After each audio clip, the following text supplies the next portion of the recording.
So here she is.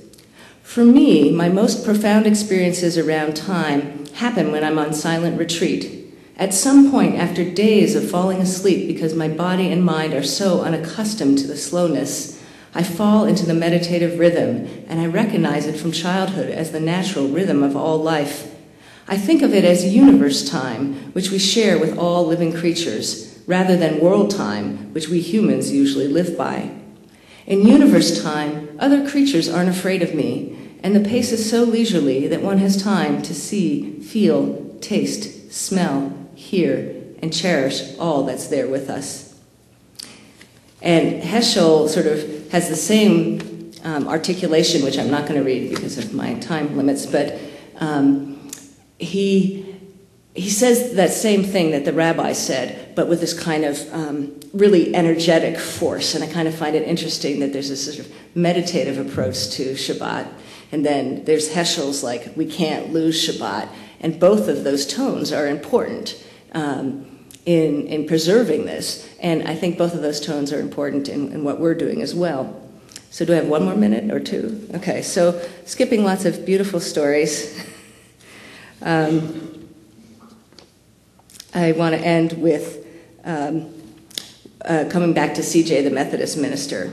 And she's talking about another aspect of the study, which is, well, how is time famine affecting people's spiritual lives in terms of going to church or going to synagogue? So I'm interviewing clergy on their own lives and on what they're seeing.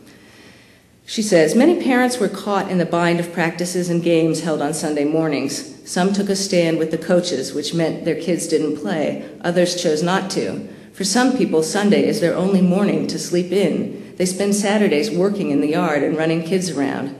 So as a people, we need to ask, why do we worry so much about how beautiful our homes and yards are? Why do we put that before going to church? John Wesley said there's no such thing as a solitary Christian, so I don't think I can buy the excuse that those who stay home Sunday mornings are still practicing spirituality. It seems to me there is also a communal nature to that supposedly private act.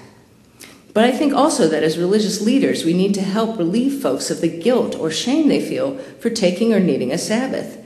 Why do we feel weak for our need to rest our bodies, minds, and souls? Damn, even God rested on the seventh day. I think maybe that is the biggest hurdle, a sense that if one is not busy, one is not productive, and if one is not productive, one is lazy, and that is wrong and detrimental to society. As a Christian, I would like to offer to people that taking the Sabbath is a crucial way to step back, breathe deeply, and rediscover who you are in God and how you can live in God and with God's people. God's commandment is to love one another. We must step back, reclaim our time and our souls so that we can live that commandment to its fullest.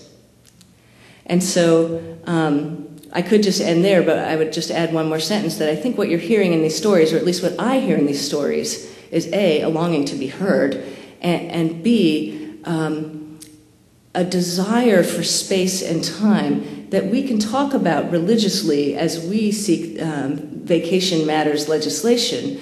And we don't have to retreat from religion or spirituality. We have to be strategic, but we don't have to retreat from it. And in fact, if we talk more about how time is essential to the life of the spirit, I think we're going to get somewhere. So, thanks for your listening.